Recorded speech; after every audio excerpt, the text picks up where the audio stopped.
উন্মুক্ত মথাউৰিক লৈ এতিয়া গহপুৰৰ কৃষ্ণপুৰ পঞ্চায়তৰ ৰধলা গাঁৱৰ একাংশ ৰাইজ এতিয়া কিন্তু চিন্তিত হৈ পৰিছে। যোৱাটো বৰ্ষই তেওঁলোকৰ মথাউৰিটো ভাঙি নিলে বালিজান নৈৰ বাঢ়নী পানী আৰু তাৰ পাছত কোনো ধৰণৰ মেৰামতিৰ ব্যৱস্থা নকৰিলে।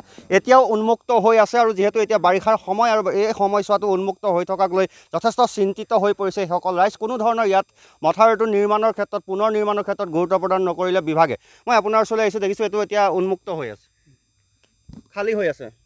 এতিয়া বান্ধি দিব লাগে আৰু এতিয়া যোৱাবেলি ইমান অনিষ্ট হ'ল, এইবাৰেতো যথেষ্ট অনিষ্ট হ'ব। আধাখনীয়া হৈ ঘৰ কেনেকুৱা হৈ গৈছে, মাটি বাৰী খতম, বস্তু বাহানি অসুবিধা হয় বাৰিষাত।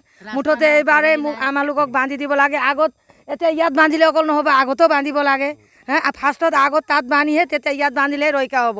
কোনো ধৰণৰ ব্যৱস্থা নাই কৰা আজিলৈকে নাই কৰা। এতিয়া 1 বছৰ হ'ল, এতিয়া বাৰিষাই সোমালে। কালি পৰহি এতিয়া মাটি ৰুব মানুহে, কঠীয়া সিঁচি আছে। এতিয়া ধপধপকে বৰষুণ নদী আহিব, কি হ'ব তেতিয়া আমাৰ?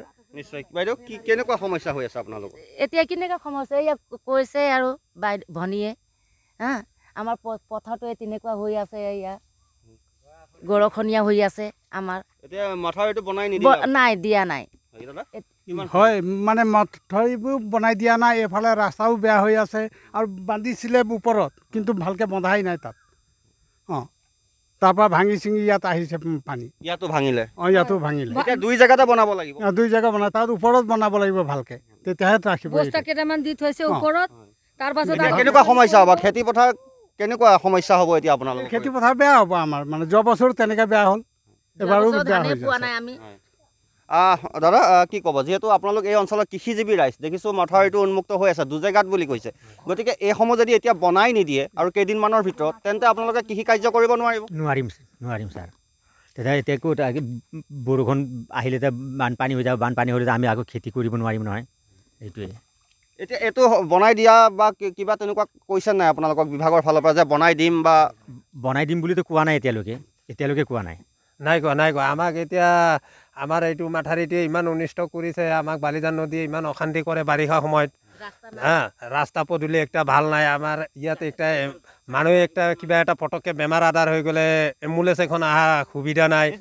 বহু সমস্যা জৰ্জৰিত। তাতে উন্মুক্ত মাথাউৰি কৃষি কাৰ্য কৰিবলৈ তেওঁলোক এতিয়া চিন্তাত পৰিছে। এনেকৈ যদি এতিয়া এইটো উন্মুক্ত হৈ থাকে, খালী হৈ থাকে, নবনাই, তেন্তে কি সমস্যা হ'ব আপোনালোকৰ? সমস্যাটো বহুত সমস্যা হ'ব। এই মাথাউৰিটো চাইকেল আহিব নোৱাৰে, এটা চাইকেল আহিব নোৱাৰে। তাৰপৰা এইটো নাবান্ধিলে মানে তেতিয়া পথাৰটো খেতি অনিষ্ট হৈ যাব। নিশ্চয় খেতি পথাৰ অনিষ্ট হোৱাৰ আশংকাত ভুগিছে, কাৰণ 1 বছৰ পাৰ হৈ গ'ল, কোনো ধৰণৰ এই মাথাউৰিটো তেওঁলোকে নিৰ্মাণৰ, জলসম্পদ বিভাগ হওক বা যি দায়িত্বত আছে, তেওঁলোকে কোনো ধৰণৰ নিৰ্মাণৰ ব্যৱস্থা নকৰিলে, আৰু যাৰ বাবে এতিয়া প্ৰতিটো পল চিন্তাত ভুগিছে এইসকল ৰাইজে। আপুনি বিচৰা বাতৰি পাব কেৱল নিউজ 18 এপত। নিউজ 18 এপ ডাউনলোড কৰিবলৈ স্কেন কৰক এই QR কোড। গুগল প্লে ষ্টৰতো পাব এই নিউজ 18 এপ।